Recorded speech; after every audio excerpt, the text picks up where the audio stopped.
नमस्कार दर्शक बंधु मु प्रशांत मा न्यूज चैनल को आपन समस्त को स्वागत करछि। तबे चलंतु आजिर मुख्य खबर उपरे नजर पकेबा। दर्शक बंधु एथर रथयात्रा को भिजेब लघुचाप वर्षा। हाँ दर्शक बंधु बंगोपसागर रे पुणी दाना बांधिछि लघुचाप। एहारी प्रभाव रे रथयात्रा रे प्रबल वर्षा हेबार संभावना अछि। आसंता सप्ताह एक नुआ लघुचाप क्षेत्र सृष्टि हेबार संभावना रही बेले 15 और 16 तारिख सुधा उत्तर बंगोपसागर रे लघुचाप सृष्टि हेबार आकलन करा जायछि। लघुचाप प्रभाव रे राज्यर उत्तर ओडिशा समेत अन्यान्य स्थान रे प्रबल वर्षा आकलन करा जायतिबा आंचलिक पाणीपाग केन्द्र पक्षरु सूचना दिया जायछि।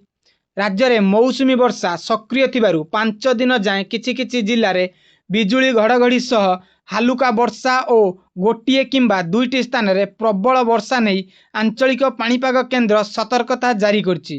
नुआ लघुचाप प्रभाव रे किछि स्थान रे प्रबलरु अति प्रबल वर्षा नहीं आकलन करा जायतिबा बेले पाणीपाग केन्द्र येलो वार्निंग जारी करछि। रथयात्रा बेलकु ओडिशा उपकूल रे प्रबल वर्षा नहीं सतर्कता जारी करा जायछि। गत 24 घंटा रे राज्य रे विक्षिप्त वर्षा रेकर्ड होईछि।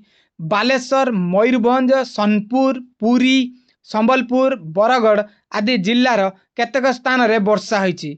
सेहीपरि मंगलवार भद्रक, बालेश्वर, पुरी, जाजपुर, केन्द्रापड़ा, कटक, सुंदरगढ़, रायगड़ा, गजपति, कंधमाल, खोर्धा और नयागढ़ को बिजुली घड़घड़ी सह वर्षा पाई वार्निंग जारी करा जायछि। सेपटे दीर्घ दिन व्यवधान पर राज्य को गुळुगुळी फेरिछि। मंगलवार बालेश्वर, भद्रक, जाजपुर, केन्द्रापड़ा, कटक, गजपति आदि जिल्ला रे गुळुगुळी नहीं आंचलिक पाणीपाग केन्द्र सतर्कता जारी करछि। लघुचाप प्रभाव रे मंगलवार ठारू वर्षार परिमाण बढ़िबो। 14 और 15 तारिख रे प्रबल वर्षा पाई 12टी जिल्ला को आंचलिक पाणीपाग केन्द्र पक्षरु सतर्क सूचना जारी करा जायछि।